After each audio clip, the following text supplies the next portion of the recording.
నీ గుణగానము నీ పద ధ్యానము అమృతపానము రాధేశ. నీ గుణగానము నీ పద ధ్యానము అమృతపానము రాధేశ.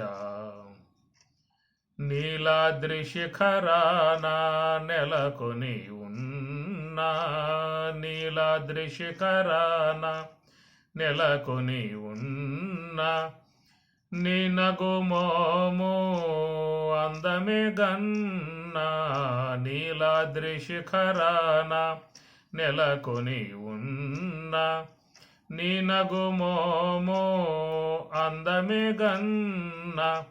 ఏ అందమైన వెగటేనన్న జగదేక మోహన సుందరాకార. నీ గుణగానము నీ పద ధ్యానము అమృతపానము రాధేశ. ఏ ఇతి బాధ ఎదురైన గాని, ఏ ఇతి బాధ ఎదురైన గాని, మోహ వికారమో మోసిన గాని, ఏ ఇతి బాధ ఎదురైన గాని, మోహ వికారమో మోసిన గాని, నీ పాదసేవా విడదీయ కన్నా. శరణాగతావన హే జగన్నాథ, శరణాగతావన హే జగన్నాథ. నీ గుణగానము నీ గుణగానము నీ పద ధ్యానము అమృతపానము రాధేశ. అమృతపానము రాధేశ. అమృతపానము రాధేశ. ఓమిత్యేకాక్షరం బ్రహ్మ అగ్నిర్దేవతా బ్రహ్మ ఇత్యార్షం. గాయత్రం ఛందం పరమాత్మ స్వరూపం సాయుజ్యం వినియోగం. ఆయాతు వరదా దేవి అక్షరం బ్రహ్మ సంహితం. గాయత్రం గాయత్రీం ఛందసామాతేదం బ్రహ్మ జుషస్వమే. యదహ్నాత్ కురుతే పాపం తదహ్నాత్ ప్రతిముచ్యతే. యద్రాత్ర్యాత్ కురుతే పాపం తద్రాత్ర్యాత్ ప్రతిముచ్యతే. సర్వవర్ణే మహాదేవి సంధ్యా విద్యే సరస్వతీ. సంధ్యా విద్యే సరస్వతీ. గాయత్రీం ఛందసాం మాతా ఇదం బ్రహ్మ జుషస్వమే.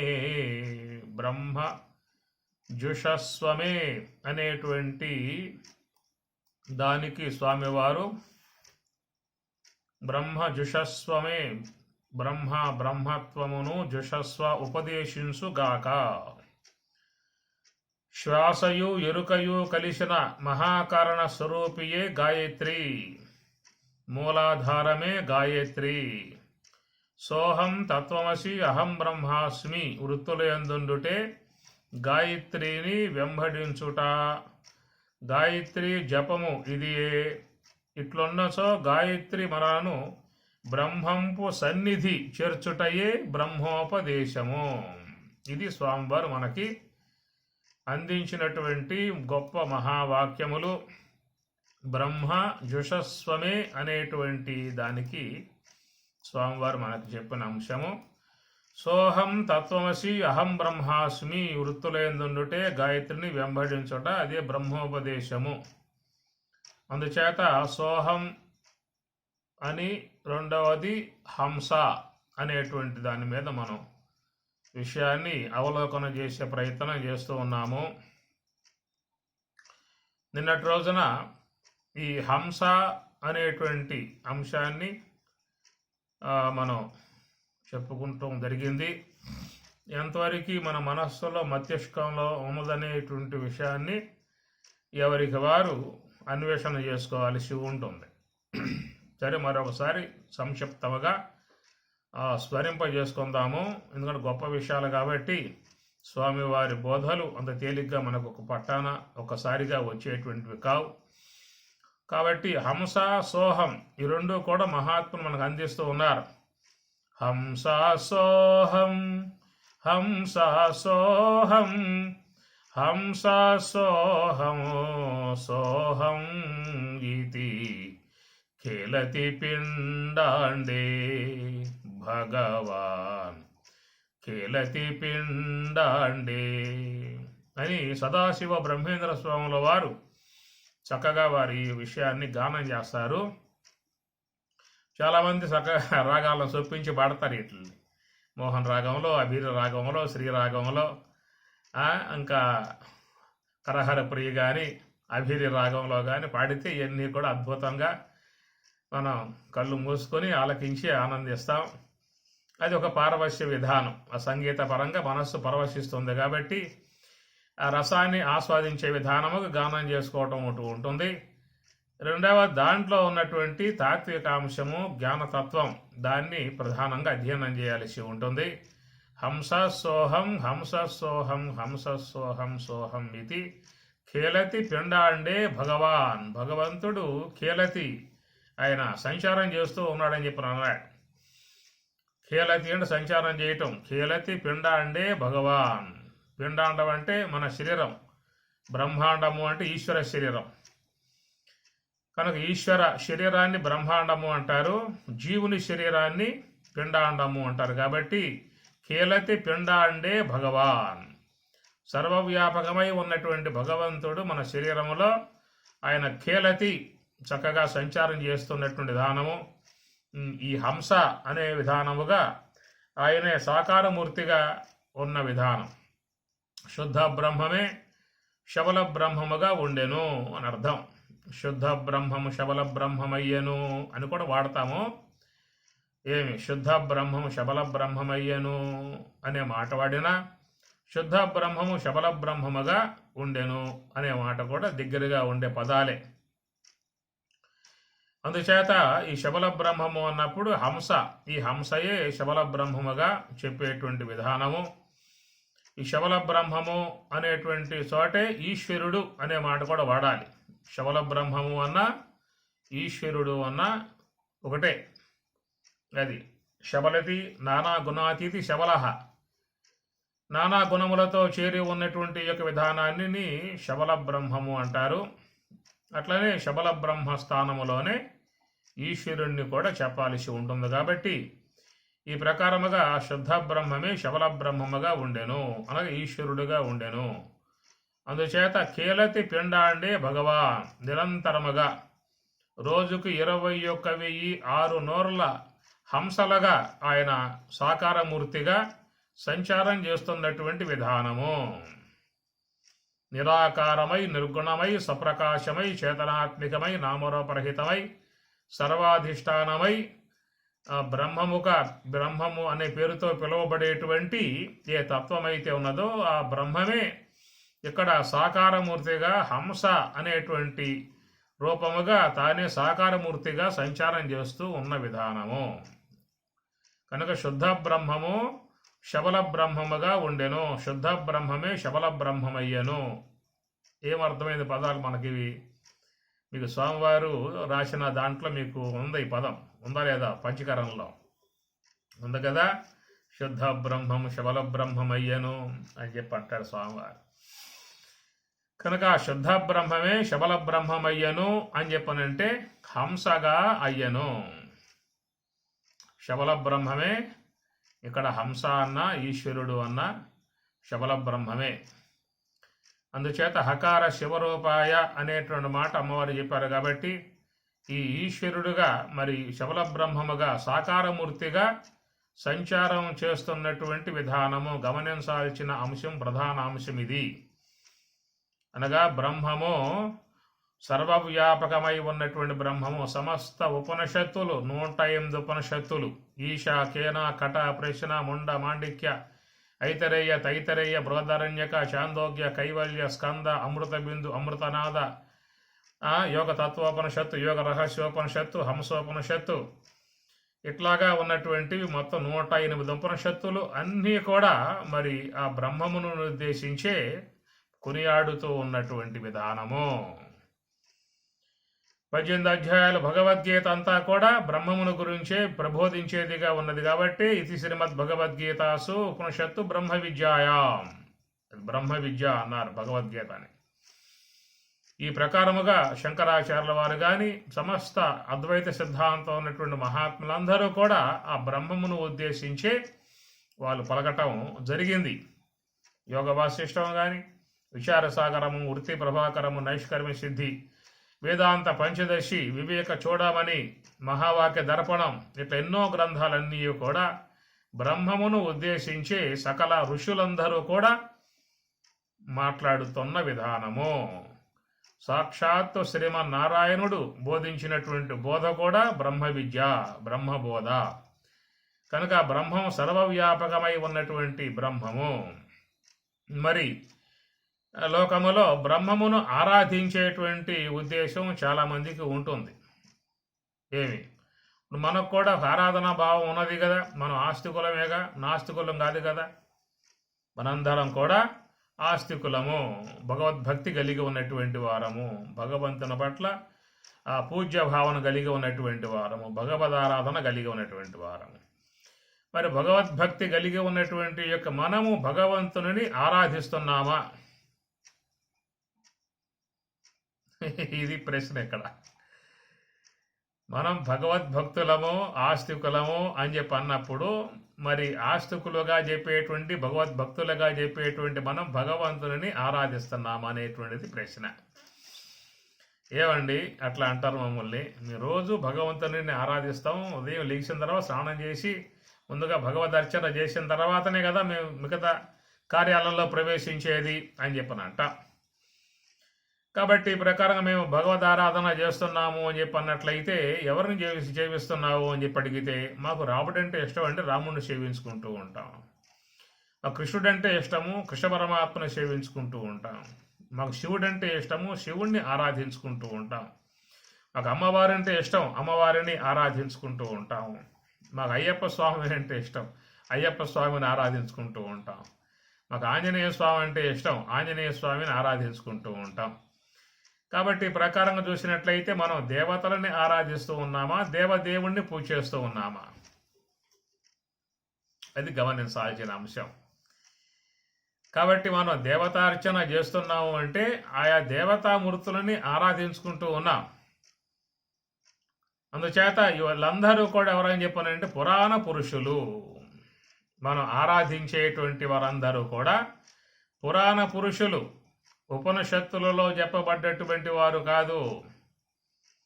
పురాణములలో చెప్పబడ్డటువంటి వారు అష్టాదశ పురాణములు, అష్టాదశ ఉపపురాణములు, ఇట్లాగా పురాణములలో చెప్పబడ్డటువంటి పురాణ పురుషోత్తములను మనం సేవించుకుంటూ ఉన్న విధానము. ఆ విధంగా సేవించడాన్ని ఆరాధన అని చెప్పనన్నాం, అర్చన అని చెప్పనన్నాం, పూజ అని చెప్పనన్నాం. దానివల్ల ఆ పూజ వల్ల కలిగే ప్రయోజనం ఏమిటని చెప్పినట్టు గృహక్షేమం, యజమానికి క్షేమం, బిడ్డలకు క్షేమం, గృహానికి శుభం. ఈ గృహములో ముఖ్యంగా అందరూ కూడా దేవతార్చన కలిగి ఆరాధన చేసుకోవాల్సి ఉంటుంది. కానీ ఇక్కడ ఉపనిషత్తులలో చెప్పబడ్డటువంటిది ఏమిటంటే బ్రహ్మము. ఏమి ఉపనిషత్తులలో చెప్పేది ఏమిటి? బ్రహ్మం, బ్రహ్మ విద్య. మరి ఆ బ్రహ్మం అనేటువంటిది ఎట్లా ఉంటుంది, ఏ రూపం కలిగి ఉంటుంది? అందుచేత మనం ఆరాధించే దేవతలందరూ కూడా రూపాలు ఉన్నాయి, కానీ బ్రహ్మమునకు మాత్రం రూపము లేదు. ఇంద్రియ అగోచరము అన్నారు, అవ్యక్తము అన్నారు. ఇంద్రియ అగోచరము, ఇంద్రియాలు గోచరించేది కాదు. నచక్షురు గచ్చతి, నవాక్కు గచ్చతి, నా మనో నవిద్దుమో నవిజానీమో కేనోపనిషత్తు. నచక్షురు గచ్చతి, ఆ చక్షురేంద్రియం దాన్ని దర్శించలేదు. నవాక్కు గచ్చతి, ఆ వాక్కు దానిని వర్ణించలేదు.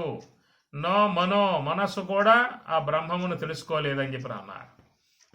కాబట్టి ప్రకారముగా ఇంద్రియాలకు తెలియబడకుండగా, వాక్కుకు అందకుండగా, మనస్సుకు కూడా గోచరించకుండగా ఉన్నటువంటి స్వరూపాన్ని బ్రహ్మము అని చెప్పి అన్నారు కదా.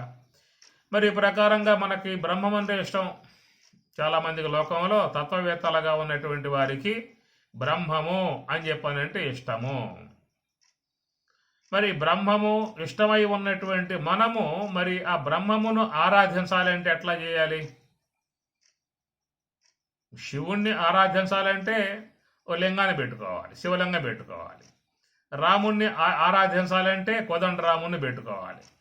అయ్యప్ప స్వామిని ఆరాధించాలంటే అయ్యప్ప స్వామి ఆకారాలు ఉన్నాయి కాబట్టి ఆకారాన్ని బట్టి మనం మన యొక్క సౌలభ్యం అది పటం రూపకంగా పెట్టుకుంటాము, లేదా రాతి మీద విగ్రహ రూపకంగా పెట్టుకుంటాము, ఇంకా మట్టితో చేసి పెట్టుకుంటాము. ఏదో ఒక దాని యందు మనం ఆ యొక్క ఆకారాన్ని చిత్రింపజేసుకుని అభిషేకాలతో స్వామివారిని అభిషేకించుకుంటూ ఉంటాం, సేవించుకుంటూ ఉంటాము.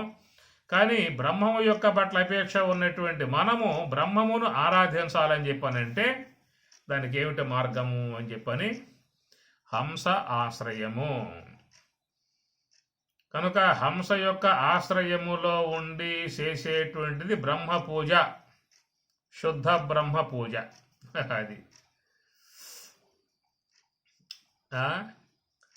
అది శుద్ధ బ్రహ్మమును పూజ చేసుకోవాలంటే ఎక్కడ పోవాలి ఇంక చెప్పండి? సర్వగతం బ్రహ్మ. ఆ బ్రహ్మం సర్వగతం, అంతటా వ్యాపకమై ఉన్నది. అంతటా వ్యాపకమై ఉన్న బ్రహ్మం వద్దకు పోవాలని అడగబోతావు నువ్వు. ఈ తిరుమల స్వామి అంటే తిరుమల కొండ మీద ఉన్నాడు. ఆ మల్లికార్జున స్వామి అంటే శ్రీశైలం కొలువై ఉన్నాడు. దుర్గమ్మ అమ్మవారంటే ఆమె విజయవాడలో కొలువై ఉన్నది. సత్యనారాయణ స్వామి వారంటే అన్నవరంలో కొలువై ఉన్నాడు. అప్పన్న స్వామి అంటే ఆయన గారు సింహాసనంలో కొలువై ఉన్నాడు. విశ్వేశ్వరుడు అని చెప్పినట్టే కాశీలో కొలువై ఉన్నాడు. కాబట్టి మనం కాశీ అన్న పోవాలి, తిరుమల కొండకన్నా పోవాలి, అన్నవరం అన్న పోవాలి, సింహాచలం అన్న పోవాలి. ఇందులో ఆయా దేవతలను ఆరాధించేటువంటి అపేక్ష భక్తి మనకు ఉన్నట్లయితే మరి బ్రహ్మమును ఆరాధించాలని చెప్పనంటే మనం ఇప్పుడు ఎక్కడికి పోవాలి? బ్రహ్మం అంతటా ఉన్నది. సర్వగతం బ్రహ్మ, నిత్యం ఎల్లవేళలా అంతటా వ్యాపకమై ఉన్నటువంటి బ్రహ్మము అది మనలో ప్రత్యేగాత్మగా ఉన్నది. అంతటా వ్యాపకమై ఉన్నటువంటి ఆ బ్రహ్మము మనలో చెప్పినట్లయితే ఏం చెబుతారు? ప్రత్యేగాత్మ అంటారు. పరాంచిఖాని వ్యతృణత్వ స్వయంభూ తస్మాత్ పరాత్ పశ్యతి నాంతరాత్మన్ కశ్చిద్ధీర ప్రత్యేగాత్మానం ఐక్షతు ఆవృత్త చక్షు అమృతత్వమిచ్చన్. కాటకవల్లిలో చాలా గొప్ప మంత్రాలండి. కఠోపనిషత్తు అద్భుతముగా ఉండేటువంటి మంత్రాలు. మనం ఎప్పుడు దాంట్లో పోతామో కానీ కఠోపనిషత్తు మీద మాత్రం మీకు ఒక అద్భుతమైనటువంటి ఆధ్యాత్మిక గంగ ప్రవహిస్తుంది. అంత అద్భుతంగా ఉండేటువంటిది. దాంట్లో మొత్తం నాలుగు వల్లులు. మొదటి వల్లి అంతా కూడా విషాద యుగం లాగానే సాగిపోతుంది. రెండో వల్లి నుంచి ఆ తత్వం ఆరంభం అవుతుంది. కాబట్టి మొత్తం 4 వల్లులు కఠోపనిషత్తు. 2 అధ్యాయాలు, 4 వల్లులు. దాంట్లో ప్రధానం చాలా మంత్రాలు ఉన్నాయి. ఆ మంత్రాలలో ప్రధానంగా ఉండే మంత్రం ఇది.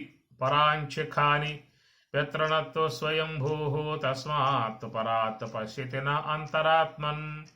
పరాంచిఖాని అన్నారు. ఖమ్ అంటే ఇంద్రియం. ఖమ్ అంటే ఆకాశానికి అర్థం వస్తుంది. ఖమ్ అంటే ఇంద్రియం. ఖమ్ ఖాని అంటే ఇంద్రియాలు. పరాంచి అనగా మన ఇంద్రియాలు బయటికి పోయే విధానముగా ఉన్నాయి. మన ఇంద్రియములు బయటికి పోయే విధానముగా ఉన్నాయి కాబట్టి తస్మాత్ అంతరాత్మన్న పశ్యతి. తస్మాత్ ఆ కారణం చేత అంతరాత్మన్ లోన ఉన్నటువంటి అంతరాత్మను నపశ్యతి చూడలేకుండా ఉన్నారు అన్నాడు. ఇంద్రియాలు బయటికి పోయేవిగా ఉన్నాయి కాబట్టి మనం ఇంద్రియాలతో కూడా బయటికి పోయే వాళ్ళముగా ఉన్నాం కాబట్టి ఆ కారణం చేత తస్మాత్ ఆ కారణం చేత అంతరాత్మన్ నపశ్యతి.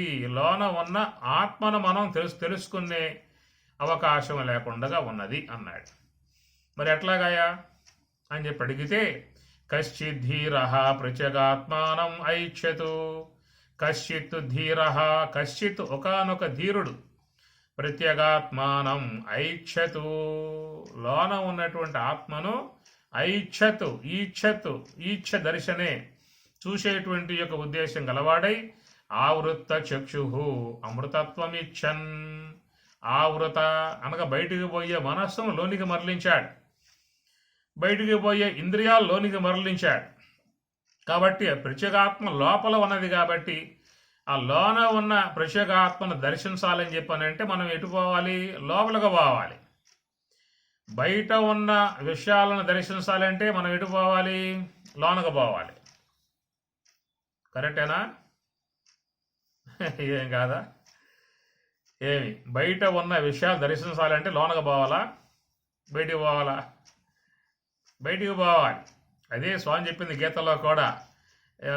ఏం చెప్పాడంటే స్పర్శాన్ కృత్వా బహిః బాహ్యాం అంటాడు. స్పర్శలు అంటే విషయాలకే స్పర్శలు అని చెప్పని అంటారు. ఎందుకంటే శబ్దం వచ్చి చెవిని తాకుతుంది, దృశ్యం నేత్రాన్ని తాకుతుంది, గంధం వాసన వచ్చి ముక్కును తాకుతుంది, రసాలు వచ్చి నాలుకను తాకుతూ ఉన్నాయి. నాలుకతో సంబంధం పడితేనే ఆ రుచి తెలిసేది.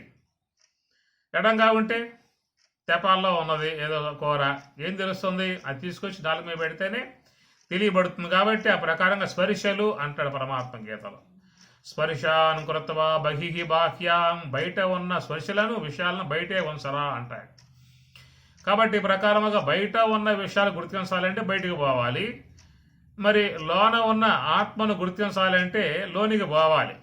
కాబట్టి కశ్చిత్ ధీర, ఒకానొక ధీరుడు ఆవృత్త చక్షు లోనికి మరలించాడు మనస్సుని అంటే. ఎందువల్ల అంటే అమృతత్వం ఇచ్చన్ అమృత ప్రాప్తిని కోరినటువంటి వాడై బయటికి పోయే మనస్సును లోనికి మరలించటం అనేది చేశాడు. కనుక బయటికి పోయే మనస్సును లోనికి మరలించటం అని చెప్పనంటే ఏమిటక్కడ అని, అది సోహంభావ ధ్యానం, హంస సూత్రం. కాబట్టి ఆ ప్రకారముగా మరి దాన్ని ప్రత్యేగాత్మ అనే పదంతో వాడతారు. అంతటా వ్యాపకమై ఉన్నటువంటి బ్రహ్మం మనలో ఎట్లా ఉందని చెప్పనంటే ఆత్మ అనే పేరుతో పిలువబడుతూ ఉన్నది. అయం ఆత్మ బ్రహ్మ, మాండూక్యోపనిషత్తు. అయం ఈ ఆత్మయే బ్రహ్మము అనే మాట మాండూక్యంలో చెప్పటం జరిగింది 2వ మంత్రంలో. అందుచేత అయం ఆత్మ బ్రహ్మ, సర్వవ్యాపకమై ఉన్నటువంటి ఆ బ్రహ్మమే మన శరీరంలో ఆత్మ అనే పేరుతో పిలువబడుతున్నది. ఆత్మ అనే పేరుతో పిలువబడేటువంటి దానిని ప్రత్యేగాత్మ అన్నారు.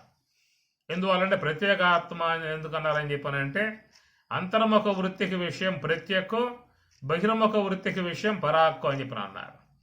కనుక అంతర్ముఖులై పయనించేటువంటి వారికి మాత్రమే తెలియబడేదిగా ఉన్నది కాబట్టి దాన్ని ప్రత్యేకో ఆత్మ అనే పదంతో వాడారు.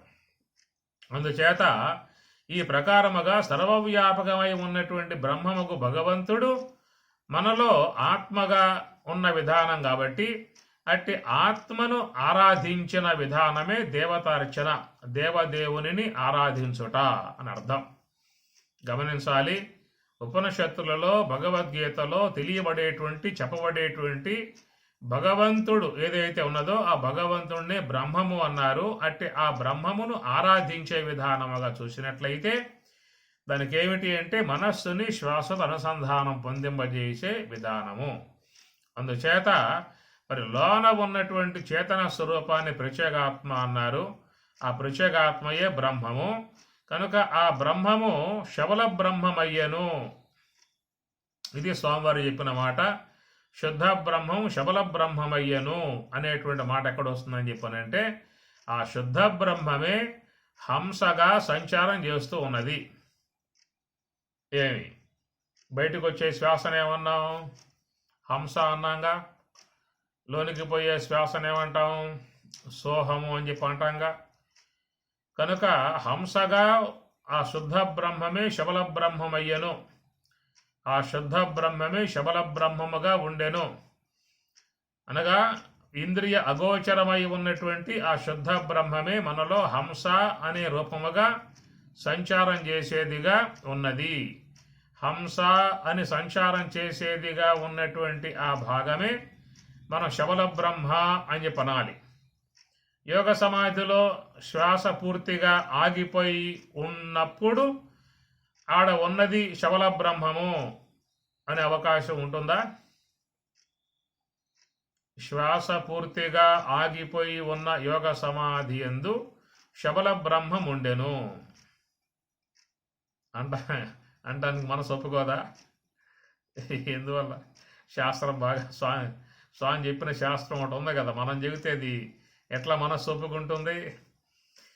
కనుక మనస్సు శ్వాస రెండు ఆగిపోయిన తర్వాత ఉన్నది శుద్ధ బ్రహ్మము అని చెప్పి అన్నాం అనుకోండి, మనస్సుకు సమాధానం. అది సమాధానం, మనసుకు సమాధానం. మనస్సు శ్వాస రెండు ఆగిపోయిన తర్వాత శబల బ్రహ్మముండెను అనే మాట వాడామనుకో, ఏమబ్బా ఇన్ని స్వామిగారి బోధేం పరిచయం ఉన్నట్లు లేదే ఈయన గారికి అనేటువంటిది అమ్మటే మనస్సుకి గోచరించే విధానం ఉంటుంది. కాబట్టి ధ్యానములో మనస్సు శ్వాస రెండు పూర్తిగా ఆగిపోయిన తర్వాత ఉన్నటువంటి స్వరూపాన్ని శుద్ధ బ్రహ్మము అని చెప్పాలి. ఇంకేం చెప్పే అవకాశాలు లేవు. శుద్ధ బ్రహ్మము అని చెప్పాలి. అయితే ఆ శుద్ధ బ్రహ్మం ఇక్కడ స్వామి ఏమన్నారు? శుద్ధ బ్రహ్మము శబల బ్రహ్మమయ్యను అంటే ఆ శుద్ధ బ్రహ్మమే శబల బ్రహ్మముగా హంస యొక్క రూపముగా సంచారం కలిగి ఉన్నది. అందువల్లే మహాత్ములు శ్వాసనేమన్నారు? పరబ్రహ్మము అన్నారు. శబల బ్రహ్మము అని చెప్పనన్నా పరబ్రహ్మము అన్న ఒకటే.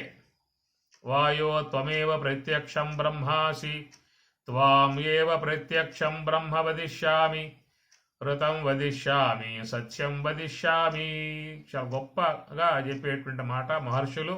శాంతి మంత్రంలో వస్తుంది. శం నో మిత్ర శం వరుణ శం నో భవత్వర్యమా శం న ఇంద్రో బృహస్పతి శం నో శుక్రమః నమో బ్రహ్మణే నమస్తే వాయో త్వమేవ ప్రత్యక్షం బ్రహ్మాసి అంటాడు. త్వమేవ వాయో త్వమేవ ప్రత్యక్షం బ్రహ్మాసి. వాయో ఓ వాయువా, త్వం నీవు, ప్రత్యక్షం ప్రత్యక్షముగా కానవచ్చేటువంటి బ్రహ్మము అన్నాడు. కాబట్టి ఇక్కడ ప్రత్యక్షముగా అంటే మనసు గోచరిస్తుంది. ప్రతి అక్షయం ఇంద్రియం ఇది ప్రత్యక్షం. అక్షం అంటే కన్ను, అక్షము అంటే కన్ను. అదేం చేస్తుంది? దర్శిస్తుంది. దర్శించే విధానం కన్ను యందు ఉన్నది. మరి ఆ దర్శించే విధానం కన్ను యందు అని చెప్పనంటే ఈ నేత్రం అనేటువంటిది దృశ్యాలని దర్శిస్తూ ఉన్నది. సరే, బాగానే ఉన్నది. మరి దర్శించేటువంటి ఆ కన్ను శబ్దాన్ని కూడా చూస్తుందా? ఆ కన్ను శబ్దాన్ని కూడా చూస్తుందా? రసాన్ని కూడా చూస్తుందా? గంధాన్ని కూడా చూస్తుందా? మరి ఆ గంధాన్ని చూసే కన్నేది అన్నప్పుడు గ్రాణం. అది మనం కన్నులు అని చెప్పనంటే కేవలం ఒక నేత్రం, ఈ నేత్రములే కన్నులు అని చెప్పని అంటాం. కాదు, ప్రతి ఇంద్రియం కన్నే. అక్షం ఇంద్రియం అని చెప్పని అంటారు. ఇంద్రియమునే అక్షం కన్ను అని చెప్పని అంటారు. అందుచేత రసం దాంట్లో తీపి ఉందా, పులుపు ఉందా, వగరుందా, చేదుందా, కారం ఉందా అని తెలుసుకునే విధానములో కన్ను ఏమిటంటే ఈ జిహ్వ కన్ను. అట్లా శబ్దముల యొక్క విషయంలో శ్రోత్రం కన్ను, గంధము యొక్క విషయంలో ముక్కు, గ్రాణం కన్ను అన్నమాట. అందుచేత ఇక్కడ ఏం చెప్పారు మా మంత్రంలో? ప్రత్యక్షం బ్రహ్మాసి అన్నారు. ప్రత్యక్షముగా గోచరిస్తుంది బ్రహ్మము అన్నారు. మరి ప్రత్యక్షంగా ఎట్లా గోచరిస్తూ ఉన్నది? ఎట్లయితే చెవికి శబ్దం గోచరిస్తుందో, నాలుకకు రసం గోచరిస్తుందో, ముక్కుకి గంధం గోచరిస్తుందో, అట్లా లోన ఉన్న మనసుకి హంస గోచరిస్తుంది. అక్కడ అంతరేంద్రియం అన్నారు. అంతరేంద్రియానికి తెలియబడే విధానముగా ఈ హంస అనేది ఉన్నది అని అర్థం. కాబట్టి హంస అనేది చెవికి తెలియబడదు, కంటికి తెలియబడదు, జిహ్వకు తెలియబడదు. కానీ హంస ఉందనే విషయాన్ని తెలుసుకునేదేది? ఏ ఇంద్రియం? అంతరేంద్రియము. కాబట్టి బాహ్యేంద్రియములు హంసను తెలుసుకోలేవు, అంతరేంద్రియము దాన్ని చూడగలుగుతుంది.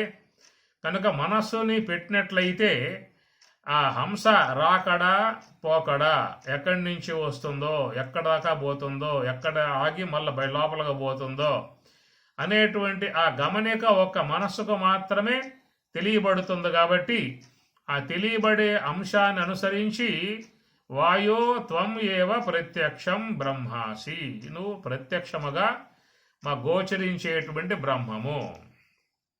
ఏమి కాబట్టి ప్రత్యక్షముగా గోచరించే ఈ బ్రహ్మమును ఆశ్రయించే ఇంద్రియాలకు తెలియబడకుండా ఉన్నటువంటి శుద్ధ బ్రహ్మం వద్దకు మనం ప్రయాణం చేయాల్సి ఉంటుంది.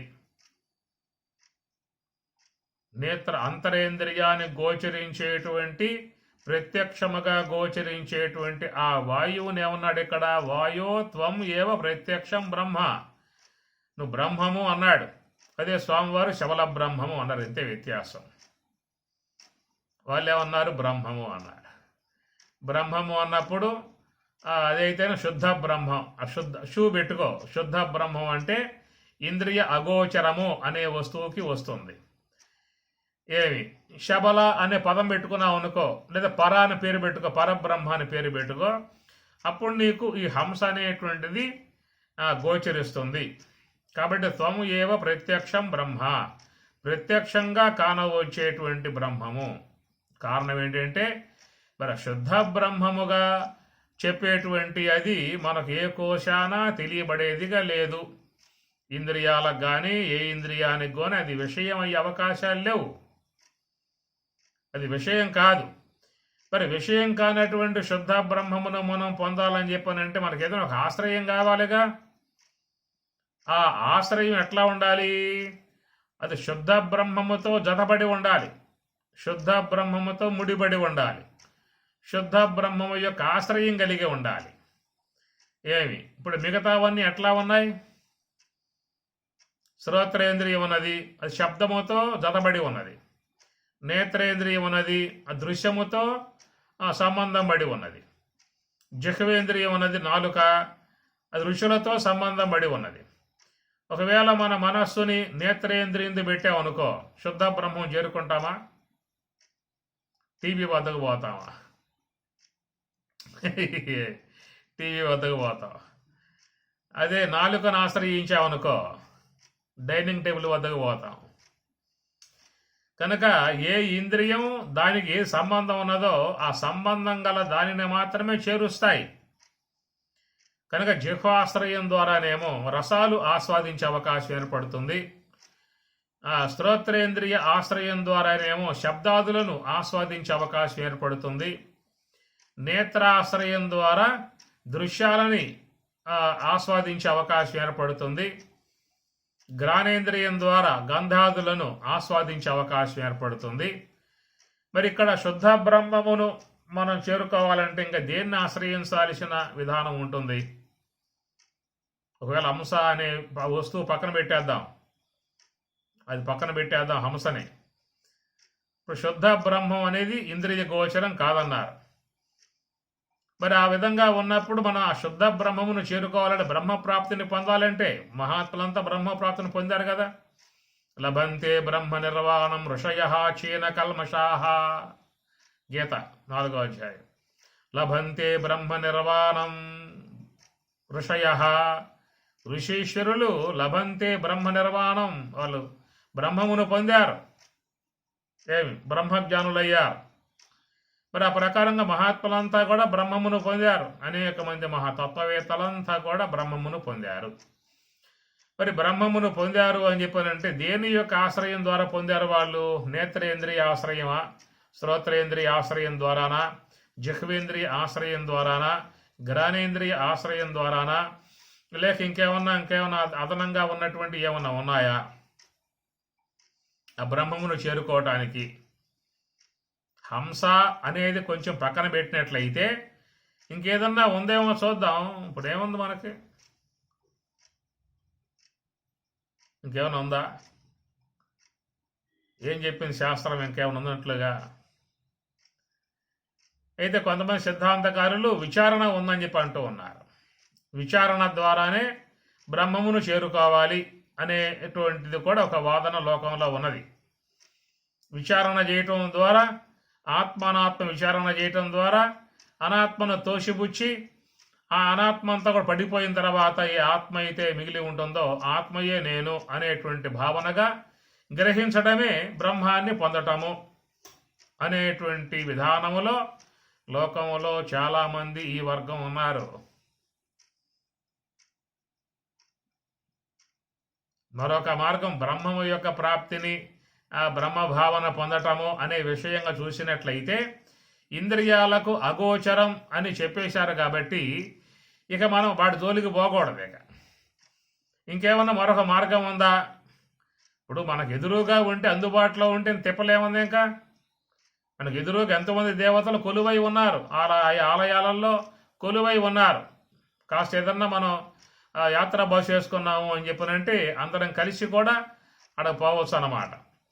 కాబట్టి ప్రకారంగా దేవతామూర్తులై ఉన్నటువంటి లోకంలో అన్ని చోట్ల కూడా కొలువై ఉన్నారు కాబట్టి పోయి దర్శించుకోవచ్చు, అభిషేకించుకోవచ్చు, ఆరాధించుకోవచ్చు. కానీ బ్రహ్మం అనేటువంటిది అది ఎక్కడా కూడా ఆలయాల్లో ఆలయం కట్టామ బ్రహ్మంకి ఏమన్నా మనం? బ్రహ్మమునకు ఆలయం ఏమన్నా ఉందా అంటే దేహమే. దేహో దేవాలయ ప్రోక్త అన్నమాట స్కందోపనిషత్తు. దేహమేరా దేవాలయం అని కూడా పాటలు పాడారు. కనుక బ్రహ్మమునకు ఏమన్నా ఆలయం ఉన్నదా అనే మాట చెప్పినట్లయితే శరీరమే ఆలయము అని చెప్పిన అన్నారు. విశ్వవ్యాపకమై ఉన్న బ్రహ్మము, విశ్వవ్యాపకమై ఉన్న ఆ బ్రహ్మమునకు ఏమన్నా ఆలయం, దేవాలయంగా, బ్రహ్మాలయంగా చెప్పాల్సి వస్తే ఈ దేహమునే చెప్పాల్సి ఉంటుంది. కాబట్టి దేహము అనేటువంటి ఆలయంలో ఉన్న దేవదేవుణ్ణి మనం తెలుసుకోవటానికి ఈ శరీరములో ఉన్నటువంటి ఇంద్రియాలకు దేనికి కూడా యోగ్యత లేదు. అందుచేత మరొక విధానం ఏమన్నా బ్రహ్మమును చేరుకునే విషయంలో ఉన్నదా అనే మాట చెప్పినప్పుడు లోకంలో చాలామంది అద్వైత సిద్ధాంతంలో పయనించేటువంటి వారందరూ కూడా విచారణ ద్వారానే ఆ బ్రహ్మమును తెలుసుకోవాల్సి ఉంటుంది అనే మాట బాహాటంగా చెప్పటము, వాళ్ళు విచారణ వరకే పరిమితమైపోయి విచారించుకుని అనాత్మనంతా కూడా వాచ్యార్థం తోసివేసి వాచ్యార్థం కంటే విలక్షణమైన లక్ష్యార్థాన్ని ఆ బ్రహ్మం అని చెప్పి తెలుసుకొని ఆ బ్రహ్మమే నేనై ఉన్నాను అనేటువంటి భావనకు వచ్చి ఇక వాళ్ళు తమ ప్రయాణాన్ని ఆపేసేశారు. ఇక మనకు ఏ ప్రయాణం లేదేక అహం బ్రహ్మాస్మి అనే భావంలో ఉంటే చాలు, అదే మోక్షము అనేటువంటి విధానముగా. అందుచేత ఆ ప్రకారముగా ఉన్నటువంటి వాళ్ళ లోకంలో చాలామంది ఉన్నారు. అదొక విధానం. రెండవది ఏంటని చెప్పానంటే మన శరీరములో ఉన్నటువంటి ప్రత్యేగాత్మను మనము ఒక వస్తువు ఆశ్రయం ద్వారా, ఏ వస్తువు అంటే హంస యొక్క ఆశ్రయం ద్వారానే ఆ బ్రహ్మమును చేరుకోవలసి ఉంటుంది. కాబట్టి ఆ హంసను, దాన్ని ఆ వాయువుని వాయో త్వం ఏవ ప్రత్యక్షం బ్రహ్మాసి అనే మాటగా వేదవేత్తలు ఆ తమ అనుభవాన్ని ఇక్కడ మన మాటల రూపకంగా చెప్పుకొస్తూ ఉన్నారు. అందుచేత మనకి కనబడేటువంటి యొక్క వాయువే బ్రహ్మము. కనబడే వాయువు అని చెప్పానంటే మన బయట ఉన్న ఫ్యాన్ వేస్తాం అనుకోండి, గాలి వస్తూ ఉంటుందిగా, దేహానికి సోగుతూ ఉంటుందిగా, మరి ఆ గాలి బ్రహ్మముగా భావించుకోవచ్చా? ఇక్కడ మాకు తుఫాను బ్రహ్మాండం గాలి, ఈదురు గాలులు వీస్తూ ఉన్నాయి, బయటికి పోతే చల్లటి గాలి, మరి ఆ గాలినే బ్రహ్మముగా భావించుకోవచ్చా అని చెప్పి అన్నట్లయితే వాయో త్వం ఏవ ప్రత్యక్షం బ్రహ్మాస్ అనేటువంటి మాట మనం ఈ యొక్క గాలి అన్నప్పుడు హంస, కనుక బయట దేహానికి సోకేటువంటి గాలిని మనం హంస అనొచ్చా? దాన్నే సోహం అని చెప్పి అనొచ్చా ఆ గాలిని కూడా? రోజుకు 21,600 సార్లుగా దేహంలో సంచారం కలిగి ఉన్నటువంటి యొక్క ఈ శ్వాస అనబడేటువంటి భాగానికే మనం హంస అనే పేరు పెట్టాలి. సోహం అనేటువంటి పేరు దానికి, అజపానమ గాయత్రి అనే పేరు దానికే, శబల బ్రహ్మ అనే పేరు కూడా దానికే. కాబట్టి బయట దేహానికి తగిలేటువంటి ఈ గాలికి ఆ పేర్లు పెట్టే అవకాశం లేదు. ఎందుకంటే మనల్ని తరింపజేసేది ఈ హంస అనే గాలి. కనుక ఈ హంస అనేటువంటి ఈ గాలి ద్వారానే మన బతుకులు కొనసాగుతూ ఉన్నాయి. ఏమి ఇప్పుడు బయట చాలా గాలి ఉన్నది కదా అనే ఉద్దేశంతో ఈ యొక్క గ్రాణములో సంచరించే గాలితో నాకేం పని అని చెప్పే ఉద్దేశంతో దాన్ని ఆపేశాడు అనుకో. బయట చాలా గాలి ఉంది కదా, ఈ కాస్త గాలి నాకు అవసరమా అని చెప్పన్న ఉద్దేశంతో ఈ కాస్త గాలిని కనుక ఆపేశాడు అంటే, చాలా గాలి బయట ఉంది కాబట్టి బతికే అవకాశం ఉంది ఏమన్నా గాలితో? బయట ఉన్న గాలితో బతికే అవకాశం లేదు. శ్వాస రూపముగా ఉన్న గాలి ద్వారానే మన బ్రతుకు అనేది ఆధారపడి ఉన్నది. కాబట్టి ఇక్కడ ఈ గాలి, శ్వాస, ఊపిరి అని చెప్పి అన్నప్పుడు మరి ఈ ప్రకారముగా మన శరీరములో సంచరించేటువంటి 21,600 సార్లుగా సంచారం కలిగి ఉన్నటువంటి ఈ శ్వాసనే మరి హంస అనే పేరుగా చెప్పడం జరుగుతుంది. ఈ హంస అనే పేరుతో పిలువబడేటువంటి ఇది శబల బ్రహ్మము అన్నారు. దీనినే పరబ్రహ్మ అన్నారు. ఇదే భగవంతుని యొక్క సాకార ఆకారము. కనుక ఈ సాకార ఆకారమై ఉన్నటువంటి ఈ హంస అనేది మన వద్దకు రావటం ఏంటంటే, మనల్ని శుద్ధ బ్రహ్మము వద్దకు చేర్చటానికి యోగ్యమై ఉన్నటువంటి వస్తువు. శుద్ధ బ్రహ్మం వద్దకు చేర్చటానికి యోగ్యమై ఉన్నటువంటిది ఈ హంస అనేటువంటి. విశ్వ ప్రపంచాన్ని చేర్చటానికి యోగ్యమై ఉన్నది ఏది? మనస్సు.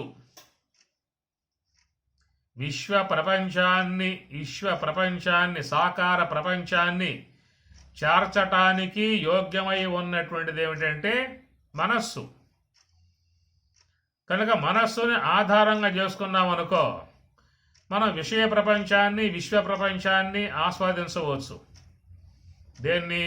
మనస్సుని ఆసరాగా చేసుకున్నట్లయితే, మనస్సుని ప్రధానంగా పెట్టుకున్నట్లయితే, శ్రోత్రం చక్షుస్పర్శనంచ రసనం ఘ్రాణమేవచ అధిష్టాయ మనశ్చాయం విషయాన్ ఉపసేవతే అని గీత.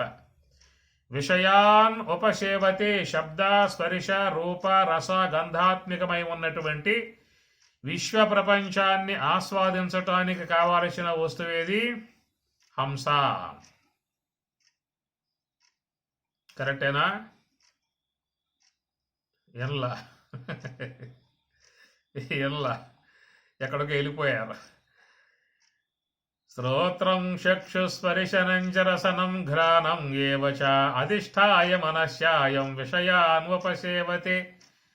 కనుక స్తోత్రము, త్వక్కు, చక్షు, జిహ్వ, ఘ్రాణాది ఇంద్రియములను ఆశ్రయించడం ద్వారా మనం బ్రహ్మమును సేవించిన వాళ్ళం అవుతాము. అది కనుక ఇంద్రియాదులన్నీ కూడా ప్రపంచ వస్తువును చేర్చేటువంటివిగా ఉన్నాయి. కాబట్టి ఆ ప్రపంచ వస్తువులు చేరటానికి మనం ఆశ్రయించాల్సిన వస్తువు హంస. కరెక్టేనా? అదే గమనిక టక్కన అది అలవాట్ల పొరపాటు వెళ్ళిపోతూ ఉంటుంది.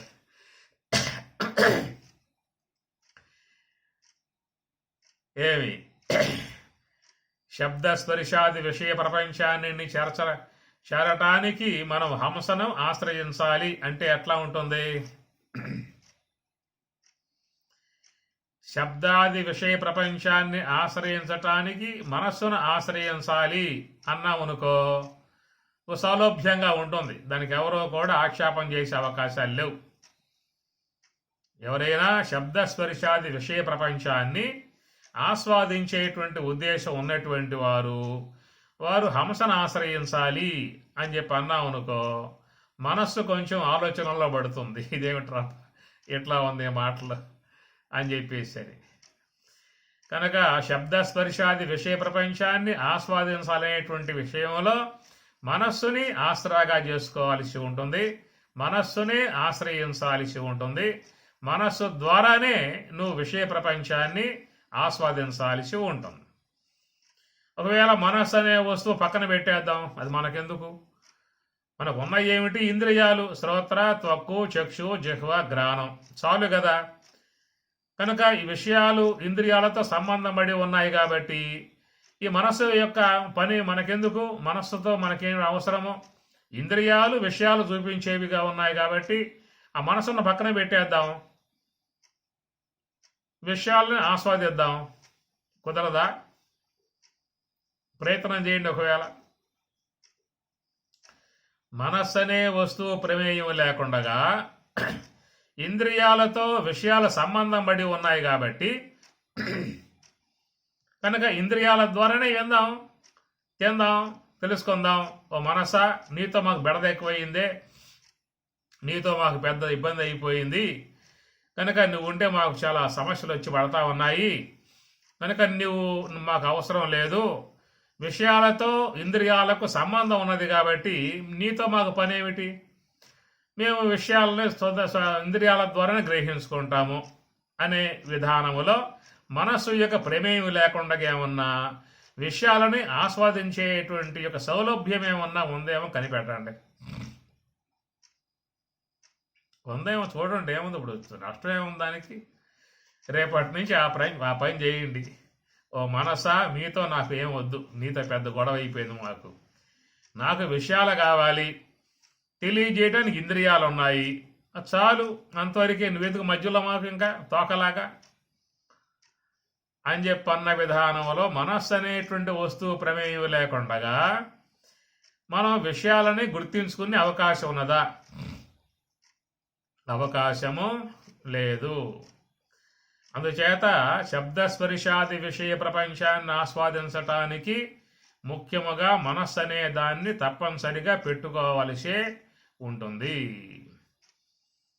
ఎట్లా అయితే విషయ ప్రపంచాన్ని ఆస్వాదించటానికి మనస్సు అనేటువంటి యొక్క వస్తువు ప్రధాన అంశము కలిగి ఉన్నదో, అట్లా పారమార్థికమై ఉన్నటువంటి బ్రహ్మమును తెలుసుకోవటానికి మనస్సు అనేటువంటి యొక్క వస్తువు మనకి ఆశ్రయమై ఆధారమై ఉన్నది అని చెప్పుకోవచ్చా? చెప్పడానికి వీల్లేదా? అది కనుక పారమార్థికమై ఉన్నటువంటి నిర్గుణమై నిరాకారమై ఇంద్రియ అగోచరమై ఉన్నటువంటి బ్రహ్మము యొక్క విషయం, బ్రహ్మమును తెలుసుకోవటానికి అని చెప్పి అన్నప్పుడు అటు ఏది కావాలి మనకి? హంస అనేది కావాల్సి ఉంటుంది. ఎట్లయితే మనస్సు అనే వస్తువు లేకుండా మనం బయట ఉన్న విషయాలు తెలుసుకునే అవకాశము లేదో, అట్లా హంస అనేటువంటి దాని ఆశ్రయం లేకుండా లోన ఉన్న బ్రహ్మాన్ని తెలుసుకునే అవకాశము ఉందా? ఇది మౌలిక పాయింట్. కనుక మనస్సు ప్రమేయం లేకుండా నాకు విషయాలు గోచరిస్తాయి అన్నట్లయితే మనకు హంస యొక్క ప్రమేయం లేకుండా బ్రహ్మాన్ని కూడా గుర్తించుకోవచ్చు. ముందు ఈ పని చేయి, తర్వాత ఆ పని చూద్దాం. మనస్సు ప్రమేయం లేకుండా బయట ఉన్న విషయాలు తెలుసుకునేటువంటి నేర్పరితనం నీకు రాగలిగితే హంస యొక్క ప్రమేయం లేకుండా కూడా నువ్వు శుద్ధ బ్రహ్మాన్ని గుర్తించుకునేటువంటి యోగ్యత నీకు వస్తుంది. ముందు దీంట్లో ప్రావీణ్యత సంపాదించు, ఏమైనా అవకాశం ఉందేమో. అది స్వామివారి గొప్పతనం. అని పదే పదే పదే పదే పదే పదే సోహం తీసుకున్నా, వేద రహస్యాలు తీసుకున్నా, వేదాంత జ్ఞానరత్నాలు తీసుకున్నా, చతుస్సోపానం ఏది తీసుకున్నా కానీ మీకు ఈ సూత్రాన్ని ఉటంకిస్తూ, సూత్రాన్ని మన జ్ఞాపకం చేస్తూనే ప్రతి అడుగు ఆయన వేస్తూ ఉంటాడు. ఎందువల్ల అని చెప్పనంటే ఒక కారణం కావాలి. కరణం కావాలి. కరణం లేకుండా నీకు తెలియబడే అవకాశం లేదు. శ్రోత్రేంద్రియ కరణం లేకుండా శబ్దం గోచరించదు. నేత్రేంద్రియ కరణం లేకుండా దృశ్యం గోచరించదు. జిహ్వేంద్రియ కరణం లేకుండా రసం గోచరించదు. ఆ ప్రకారంగానే హంస అనే కరణం లేకుండా బ్రహ్మము గోచరించదు. ఒకవేళ శ్రోత్రేంద్రియ కరణం లేకుండా శబ్దాలు గుర్తించే నైపుణ్యత రాగలిగితే, జిహ్వ అనే కరణం లేకుండా రసాలు గుర్తించే కరణం రాగలిగితే, నేత్రం అనే కరణం లేకుండా దృశ్యాలు చూడగలిగే అవకాశం కలగలిగితే, అట్లా హంస ఆశ్రయం లేకుండా బ్రహ్మాన్ని కూడా గుర్తించవచ్చు. ఏమన్నా సాధ్యం అవుతుందనే విషయాన్ని ఏమన్నా మీరు రేపటి నుంచి కొంచెం ఈ విషయంలో శ్రద్ధ వహించండి. నేత్ర ప్రమేయం లేకుండా దృశ్యాన్ని చూస్తాము, శ్రోత్ర ప్రమేయం లేకుండా శబ్దాన్ని గుర్తించటము, నాలుక ప్రమేయం లేకుండా రసాన్ని గుర్తించటము అన్నటువంటి యొక్క విధానం మీకు రాగలిగితే, హంస యొక్క ప్రమేయం లేకుండా మీకు బ్రహ్మం కూడా గోచరించేటువంటి విధానం వచ్చేస్తుంది. ఏమైనా సాధ్యం అయ్యే అవకాశాలు ఏమైనా ఉన్నాయో రేపటి మీరు టిఫిన్ చేసిన తర్వాత ఆరంభం చేయండి. టిఫిన్కు ముందు అంటే మళ్ళీ ఇబ్బంది పడతాం కాబట్టి టిఫిన్ చేశాక ఆరంభం చేయండి. కనుక సహేతుకమై ఉన్నటువంటి విధానాలు మనం గతంలో ఒక అంశం కూడా మీకు చెప్పాను, మీకు జ్ఞాపకం ఉందో లేదో. సాకారంచ నిరాకారంచ సగుణంచ నిర్గుణంచ రెండే చెప్పారు మీకు శాస్త్రంలో. ఒకటి సాకారము నిరాకారము, సగుణము నిర్గుణము. సాకారము విశ్వము, నిరాకారము బ్రహ్మము అన్నప్పుడు ఈ రెండూ కూడా అజ్ఞాతములు అన్నారు. అజ్ఞాతములంటే తెలియబడకుండా ఉన్నటువంటివి.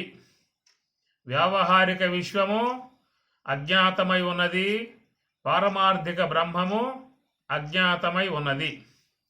కాబట్టి అజ్ఞాతమై ఉన్నటువంటి ఈ వ్యావహారిక విశ్వమును మనం జ్ఞాతం తెలుసుకునే విధానం చేసుకుంటున్నాము అని చెప్పనంటే ఇంద్రియ సహకారముతో.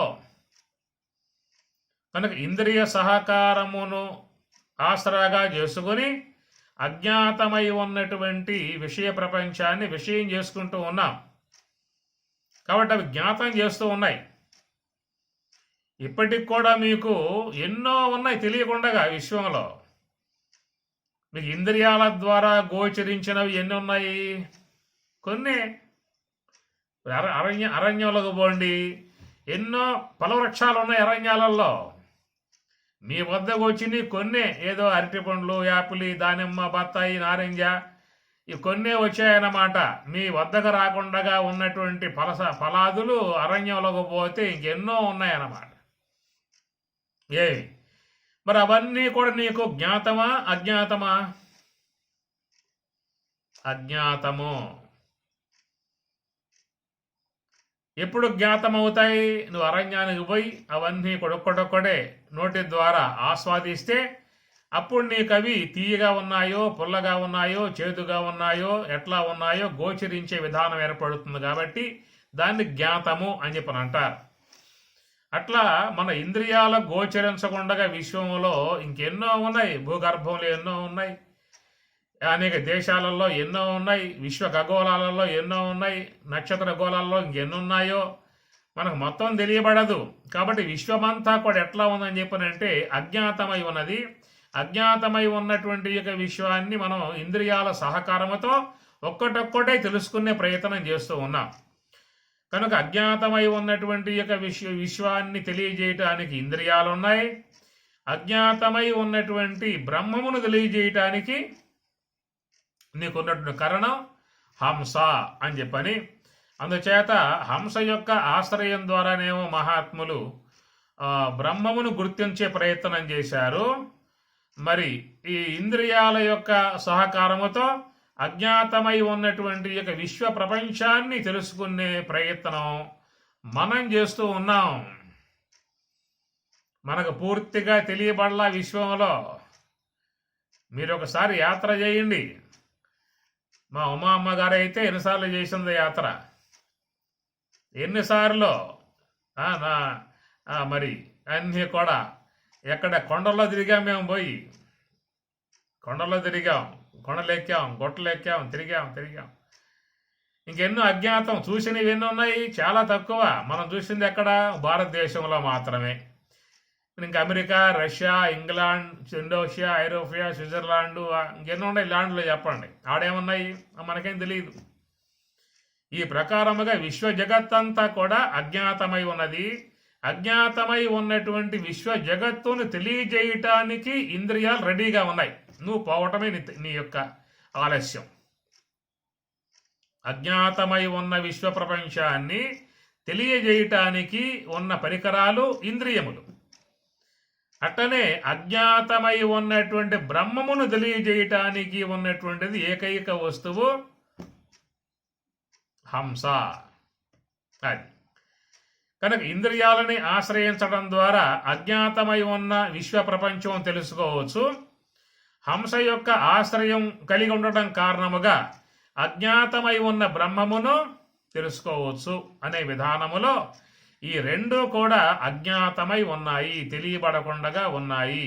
ఈ తెలియబడకుండగా ఉన్నటువంటి వాటి విధానములో మనందరము కూడా ఇంద్రియాల యొక్క ఆశ్రయం కలిగి ఈ విశ్వ ప్రపంచంలో ఉన్నటువంటి వాటిని తెలుసుకోవటానికి అహర్నిశలు మన సమయం అంతా కూడా వీటికి హెచ్చించి ప్రయత్నం చేస్తూ ఉన్నాం. అట్లా అజ్ఞాతమై ఉన్నటువంటి బ్రహ్మమును తెలుసుకోవటానికి అహర్నిశలు ఉన్న సమయమంతా హెచ్చించి మహాత్ములు హంస యొక్క ఆశ్రయం కలిగి వాళ్ళు ఉన్నారు. విన్నారా ఏం చెప్పాను? రెండే, సాకారం, నిరాకారం. కనుక సాకారమై ఉన్నటువంటి యొక్క విశ్వ జగత్తు అనే దాన్ని తెలుసుకోవటానికి మనకున్న సమయమంతా హెచ్చించి అహర్నిశలు ఇంద్రియాల యొక్క ఆశ్రయం ద్వారా విషయ ప్రపంచం తెలుసుకోవటానికి మనం పూర్తిగా సమయాన్ని హెచ్చించాం. పారమార్థికమై ఉన్నటువంటి బ్రహ్మం అజ్ఞాతమై ఉన్నది కాబట్టి అజ్ఞాతమై ఉన్నటువంటి యొక్క బ్రహ్మమును తెలుసుకోవటానికి యోగులై ఉన్నటువంటి వారు పూర్తి సమయాన్ని ఆ శ్వాస యొక్క విషయంలో వాళ్ళు నిలబడి వాళ్ళకున్న ప్రయత్నమంతా కూడా ఆ శ్వాస యొక్క భాగములోనే వాళ్ళు నిరంతరంగా యోగులుగా, అహర్నిశములు కూడా వాళ్ళు యోగులుగా. తస్మాత్ సర్వేషు కాలేషు యోగయుక్తో భవార్జున, ఆసీనోవా శయానోవా గచ్చన్ తిష్టం సదా అశుచి సర్వకాల ప్రయత్నేన యోగయుక్తో భవార్జున అన్నట్లుగా కూర్చున్నా, నుంచున్నా, నడుస్తూ ఉన్నా, పడుకుని ఉన్నా, ఎట్లా ఉన్నా కానీ నీవు మనస్సుని యోగములో ఉంచమని చెప్పనే మాటగా చెప్పడం కారణముగా ఎంతోమంది యోగులుగా ఉన్నటువంటి యొక్క వారందరూ కూడా తన యొక్క పూర్తి సమయాన్ని ధ్యానమునందే నిమగ్నం చేసి హంస యొక్క ఆశ్రయం కలిగి అజ్ఞాతమై ఉన్నటువంటి యొక్క బ్రహ్మమును తెలుసుకోవటానికి వాళ్ళు దాని యందు తమ యొక్క సమయాన్ని, జీవితాన్ని దానికోసంగా హెచ్చించారు. ఈ నామరూపాత్మకమై ఉన్నటువంటి విషయ ప్రపంచం తెలుసుకోవటానికి ఇంద్రియాల యొక్క ఆశ్రయంలో మనము మన జీవిత కాలం అంతయు కూడా అహర్నిశలు మన సమయాన్ని ఈటి కోసముగా హెచ్చించామా అని చెప్పి అనుకోవచ్చా? అది ఎవరికి వారుగా గమనించుకోవాల్సిన అంశము. కనుక అహర్నిశలు అని చెప్పి అన్నప్పుడు ఆ పక్షంలో ఉన్న వాళ్ళని యోగులు అని చెప్పి అన్నారు. కాబట్టి మనమేమో ఇంద్రియాల యొక్క ఆశ్రయములు ఈ ప్రపంచ విషయాలలో, ప్రపంచ వస్తువులలో ఇంకేమున్నాయి, తినే ఏమున్నాయి, కనే ఏమున్నాయి, చూసే ఏమున్నాయి, వినే ఏమున్నాయి, ఇంకా ఎతుకుతూనే ఇంద్రియాలు ముందు పెట్టుకుని విశ్వ ప్రపంచం వైపుకు తిరిగి ఉన్న మనము, మహాత్ములేమో హంసను ముందు పెట్టుకుని బ్రహ్మం వైపుకి వాళ్ళు తిరిగి ఉన్నారు. ఇంద్రియ గోచరమగు బ్రహ్మం వైపుకి వాళ్ళు తిరిగి ఉన్నారు. ఇంద్రియ గోచరమగు విషయ ప్రపంచం వైపుకేమో మనం తిరిగి ఉన్నాము. అజ్ఞాతమై ఉన్నటువంటి యొక్క విషయ ప్రపంచాన్ని తెలుసుకోవటానికి మన ప్రయత్నం. ఇంకా ఏమి చూడాల్సినవి ఉన్నాయి, ఇంకా ఏవి తినాల్సినవి ఉన్నాయి, ఇంకా ఏవి వినాల్సినవి ఉన్నాయి. ఇదేక మన పరిశోధన. అమ్మగారులు కూడా వంట పుస్తకాలు ముందేసుకొని రకరకాలు ఇంకేమున్నాయి పదార్థాలు చేయటానికి అని చెప్పన్న విధానంలో ఎట్లయితే భగవద్గీతాది గ్రంథాదులు ఉన్నాయో అలా పాకశాస్త్రంలో కూడా ఉన్నాయి గ్రంథాలు. అవన్నీ కూడా అమ్మగారులు ముందేసుకొని అయ్యగారి కోసముగా కొత్త కొత్తవి కనిపెట్టి తయారు చేసే విధానముగా ఒక అన్వేషణ, తినే దాంట్లో ఒక అన్వేషణ, చూసే దాంట్లో అన్వేషణ, వినే దాంట్లో అన్వేషణ. కాబట్టి ఈ ప్రపంచం అజ్ఞాతం కాబట్టి అజ్ఞాతమై ఉన్న ప్రపంచంలో ఇంకేమున్నాయో తెలుసుకుందాం అనేటువంటి విధానములు ఉత్సుకతతో ఈ వైపు మనం తిరిగి ఉన్నాము. మహాత్ములేమో ఇది పక్కన పెట్టేసేసి అజ్ఞాతమై ఉన్న బ్రహ్మము యొక్క విషయం తెలుసుకోవటానికి హంస వైపుకి వాళ్ళు తిరిగి ఉన్నారు. అందుచేత ఇప్పుడు చెప్పుకున్నటువంటి విషయము రెండు అజ్ఞాతములే. ఇంద్రియ సహకారము లేకుండగా విషయ ప్రపంచం గోచరించదు, హంస యొక్క ఆశ్రయం లేకుండగా పారమార్థికము గోచరించదు. అందువల్ల ఈ హంస అనేటువంటిది బ్రహ్మము యొక్క శుద్ధ బ్రహ్మము యొక్క సాకార ఆకారముగా మహాత్ములు చెప్పిన మాట. వాయో త్వం ఏవ ప్రత్యక్షం బ్రహ్మాసి. అయా ఇది ప్రత్యక్షముగా గోచరించినటువంటి బ్రహ్మము అని చెప్పిన మహాత్ములు చెప్పిన మాట. కాబట్టి అట్టి ఆ యొక్క సాకార బ్రహ్మమును అందుకుని శుద్ధ బ్రహ్మమే తన చెయ్యిని సాచినట్లుగా జిజ్ఞాసుల కోసముగా, ముముక్షువుల కోసముగా, యోగుల కోసముగా, యతీశ్వరుల కోసముగా, పుణ్యాత్ముల కోసముగా ఆ శుద్ధ బ్రహ్మమే తన చెయ్యి కిందకి సాచింది. దానినే మనం పరబ్రహ్మ అని చెప్పి అన్నాం. ఆ చేతిని వాళ్ళు పట్టుకుని వాళ్ళ శుద్ధ బ్రహ్మంలో చేరిపోయే విధానంగా వాళ్ళు ఉన్నటువంటి విధానము. ఓం సహనా భవతు సహనౌ భునక్తు సహ వీర్యం కరవావహై తేజస్వినావధీతమస్తు మా విద్విషావహై. ఓం శాంతి శాంతి శాంతి. హరి ఓం తత్సతు. శ్రీ గురుభ్యో నమః. హరి ఓం.